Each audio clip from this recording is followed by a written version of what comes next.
Let me congratulate and applaud Senator Brown of Ohio for organizing this Speak Out on trade.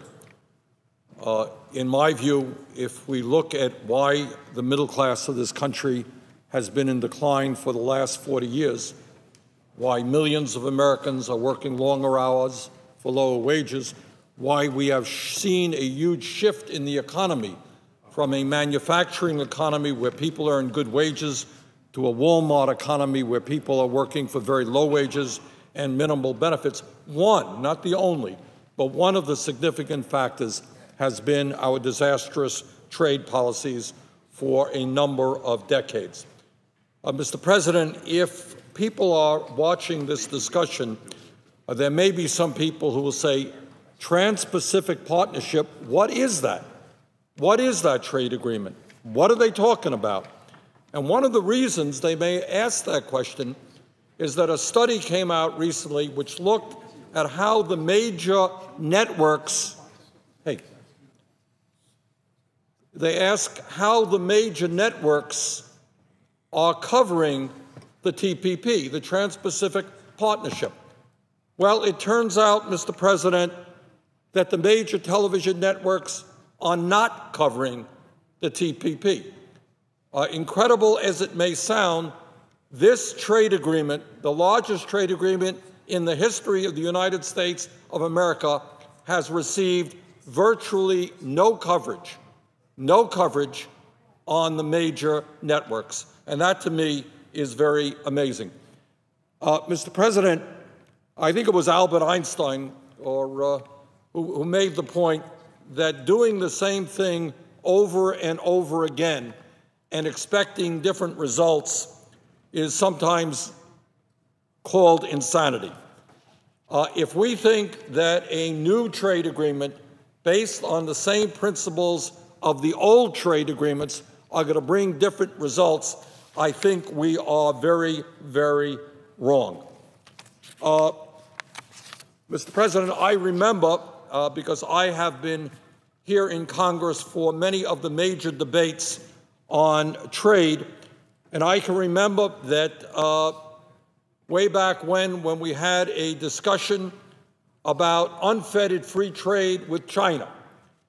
And what the argument was, well, look at that huge market in China. Look at all of the jobs that we will create in America selling product to China. In fact, we were told that permanent normal trade relations with China would create hundreds of thousands of American jobs. Well, not quite. Turns out, as everybody who goes into a department store knows, most of the products that we buy are made in China. And it turns out that permanent normal trade relations trade agreement with China has led to the loss of more than 3 million good-paying American jobs.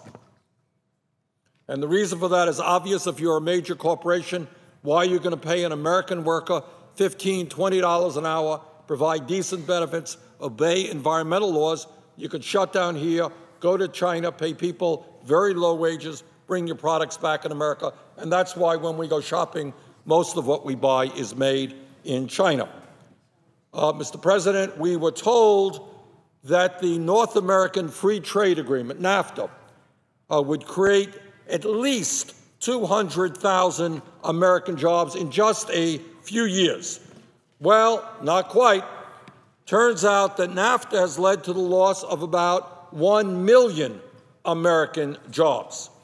We were told that the Korean Free Trade Agreement would increase American jobs. Well, turns out that it has led to the loss of over 60,000 American jobs.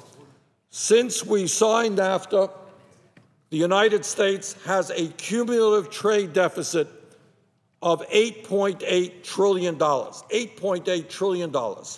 That's wealth that has left the United States and gone overseas. While the full text of the Trans-Pacific Partnership has not been made public, there have been some leaks of what is included in it. And what these leaks tell us is, in fact, very disturbing. I think it is obvious to anyone who has taken a look at this issue that the TPP is just a new, easy way for corporations to shut down in America and to send jobs abroad. The United States, it is estimated, would lose more than 130,000 jobs to Vietnam and Japan alone if the Transpacific Partnership goes into effect. And the reason for that is when you're dealing with a country like Vietnam, my understanding there is that the minimum wage is 56 cents an hour. 56 cents an hour. And you know, maybe I'm old-fashioned, but I don't think American workers should be forced to compete against people who are working for 56 cents an hour.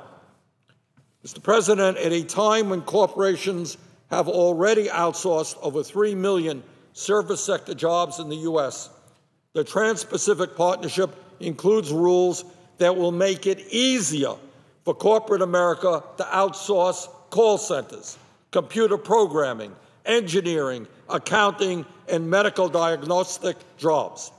Under the TPP, Vietnamese companies will be able to compete with American companies for federal contracts funded by U.S. taxpayers, undermining Buy American laws.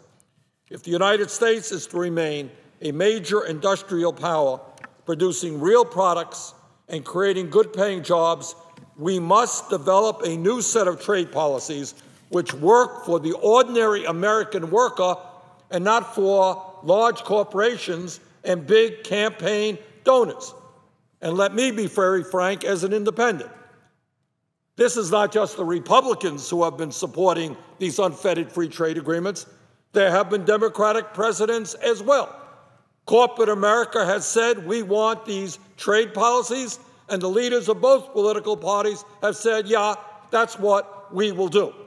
But I think it is time to stand up and say enough is enough. This country now is in a major race to the bottom. Workers are working longer hours for lower wages. No American worker should not be forced to compete against desperate people around the world who are making pennies an hour. Corporate America, every night on television, in every ad that you see, tells us, buy this product, buy that product. Well, you know what? If they want us to buy these products, maybe it's high time they started manufacturing those products here in the United States of America. So I am opposed to the TPP, Trans-Pacific Partnership trade agreement. That's my view. But I would hope that every member is opposed to this fast-track process, which gives the president the authority to negotiate these agreements in the final terms. And that is because nobody has had the opportunity to really even see what is in the proposed agreement right now. Transparency has been minimal, absolutely minimal. So I think, Mr. President, if we are serious about creating decent-paying jobs in this country, if we're serious about raising wages, if we're serious about dealing with the other issues that have surfaced in terms of sovereignty, the idea that we would make it easier for tobacco companies to sell their deadly products to children around the world and make it harder for governments to protect the health of their citizens is an absolute outrage. It is an outrage.